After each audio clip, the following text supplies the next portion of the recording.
বিশ্বের সবচেয়ে ক্ষমতাধর রাষ্ট্র যুক্তরাষ্ট্র প্রকৃতির কাছে অসহায় হয়ে পড়েছে। যুক্তরাষ্ট্রের ক্যালিফোর্নিয়ার লস অ্যাঞ্জেলেসে ভয়াবহ দাবানলে হাজারো বাড়িঘর ধ্বংস হয়ে গেছে, প্রাণ হারিয়েছেন অনেকেই।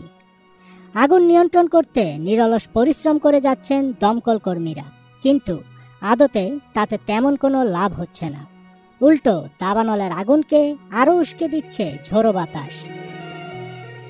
যখন দমকল কর্মীরা আগুন কিছুটা নিয়ন্ত্রণ করে স্বস্তির নিঃশ্বাস ফেলতে যাচ্ছিল, ঠিক তখনই সান্তা আনা নামক বাতাসে আবারও দাউ দাউ করে জ্বলে উঠেছে তীব্র আগুন।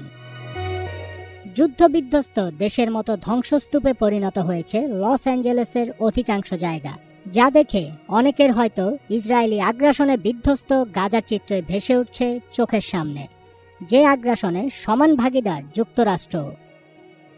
অনেকেই সোশ্যাল মিডিয়ায় লিখছেন যে গাজার শিশুদের আর্তনাদ পৌঁছে গেছে তাদের রবের কাছে। কেউ কেউ তো লস অ্যাঞ্জেলেস আর গাজার ছবির সাথে পবিত্র কোরআনের সূরা বুরুজের 12 নং আয়াত জুড়ে দিচ্ছেন, যেখানে আল্লাহ তাআলা বলেছেন, নিশ্চয়ই তোমার পালনকর্তার পাকড়াও অত্যন্ত কঠিন। এমনকি মার্কিন প্রেসিডেন্ট জো বাইডেন এই ভয়াবহ দাবানলকে বর্ণনা করেছেন যুদ্ধক্ষেত্রের সঙ্গে। তিনি বলেছেন, এই দৃশ্য আমাকে যুদ্ধক্ষেত্রের কথা মনে করিয়ে দিচ্ছে, যেন বোমা মেরে একটি শহর পুরোপুরি ধ্বংস করে দেওয়া হয়েছে। এই কথা বলার সময় তার চোখের সামনেও হয়তো ভেসে উঠেছিল গাজার ধ্বংসস্তূপের চিত্র। লস অ্যাঞ্জেলেসের 5টি কাউন্টিতে এখনও দাবানল জ্বলছে, যেন এই আগুন থামানোর ক্ষমতা কারণেই। এ যেন প্রকৃতির তুমুল প্রতিশোধ। ফায়ার ফাইটাররা আগুন নেভাতে হিমশিম খাচ্ছেন, দমকা বাতাস পরিস্থিতি আরও জটিল করে তুলেছে। এই দাবানলে এখনো পর্যন্ত 24 জন প্রাণ হারিয়েছেন এবং 40,000 একরেরও বেশি এলাকা পুড়ে ছাই হয়ে গেছে।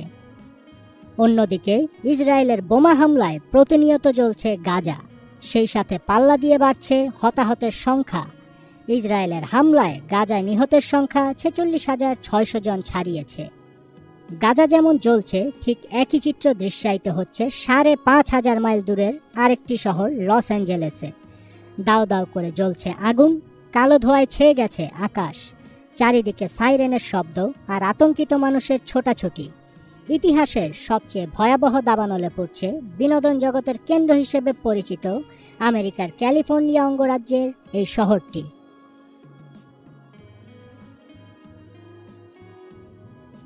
ফাজবির তাজ, এটিএন বাংলা।